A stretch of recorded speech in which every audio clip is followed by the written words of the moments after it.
Les télécoms font partie des solutions pour gérer la transition écologique. Mais on estime aussi qu'elles sont responsables de 1,5% des émissions de gaz à effet de serre. Et avec la croissance des usages, certains prédisent une augmentation continue. Mais d'où viennent ces émissions? D'abord et principalement de la fabrication des terminaux des clients et des équipements du réseau. Ensuite, de leurs usages par l'énergie qu'ils consomment.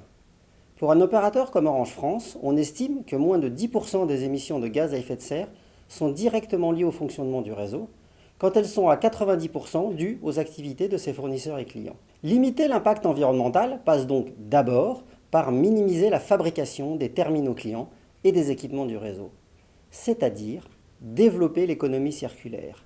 Concrètement, éco-concevoir des produits pour les clients moins gourmands en ressources et en énergie avec des matériaux recyclés.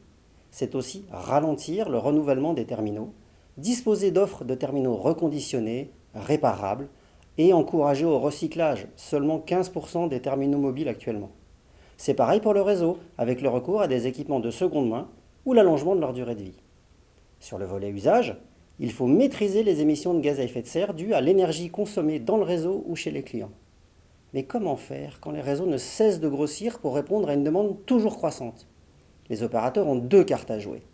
Premièrement, améliorer l'efficacité énergétique des réseaux et data centers pour consommer moins par usage. La technologie est une alliée pour cela. Deuxièmement, augmenter la part des énergies renouvelables dans la consommation du réseau. Si les opérateurs ont des cartes en main pour maîtriser l'impact environnemental des télécoms, n'oublions pas qu'ils servent leurs clients. Et nous, clients, avons notre propre carte à jouer. La sobriété numérique. Un usage responsable des données se traduit en usage responsable des ressources.